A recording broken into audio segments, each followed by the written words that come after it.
சேலம் மாவட்டம் ஓமலூரை தொடர்ந்து பிரதான் மந்திரி ஆவாஸ் யோஜனா திட்டத்தின் கீழ் இலவச வீடுகளை பெற ஆன்லைனில் பதிவு செய்ய வேண்டும் என்கிற வதந்தி தற்போது நாமக்கல் மாவட்டத்தில் தீயாக பரவி வருகிறது. நாமக்கல் திருச்சி சாலையில் பாஜகவின் அமைப்பு சாரா மாநில தலைவருக்கு சொந்தமான கணினி மையத்தில் ஜூலை 8ஆம் தேதி முதல் பிரதான் மந்திரி ஆவாஸ் யோஜனா திட்டத்தின் கீழ் விண்ணப்பங்கள் பெறப்படுவதாக பொதுமக்கள் தெரிவித்துள்ளனர். விண்ணப்பங்களுக்கு ஆன்லைன் பதிவு கட்டணமாக 100 ரூபாய் பெறப்படுவதாகவும் பொதுமக்கள் கூறுகின்றனர். மத்திய அரசு வீடு கட்டி ரூம் விடுவாங்க. உங்க ஆயுசு வரைக்கும் நீங்க இருக்கலாம், வேற எங்களுக்கு வாடகை கொட முடியாது, விற்க முடியாது.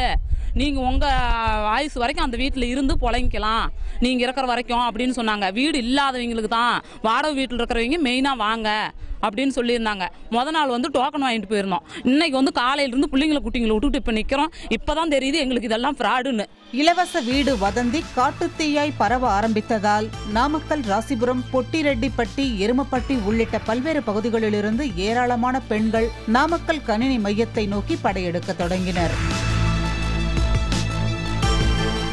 இதனால் இதுநாள் வரை தலா 75 ரூபாய் என வசூலிக்கப்பட்டு வந்த பதிவு கட்டணம் 100 ரூபாய் என உயர்த்தப்பட்டது. நிர்ணயித்த கட்டணத்தை விட கூடுதலாக வசூலிப்பது ஏன் என பெண்கள் வாக்குவாதத்தில் ஈடுபட்டனர். இதனால் கணினி மையத்தை மூடிவிட்டு பணியாளர்கள் வீடு நோக்கி சென்றனர். இல்லாத ஒன்றை இருப்பதாக கூறி புரளி கிளப்புவது சேலம், நாமக்கல் மாவட்டங்களில் அதிகரிக்க தொடங்கியுள்ளது. கடந்த சில மாதங்களுக்கு முன்பு உப்பு தட்டுப்பாடு என கூறப்பட்ட புரளியால் அப்பகுதி மக்கள் மூட்டை மூட்டையாய் உப்பு வாங்கி சென்ற நிலையில் தற்போது மத்திய அரசின் இலவச வீடுகளுக்காக வேலையை விட்டுவிட்டு கணினி மையங்களில் கால் கடுக்க காத்திருக்க ஆரம்பித்துள்ளனர்.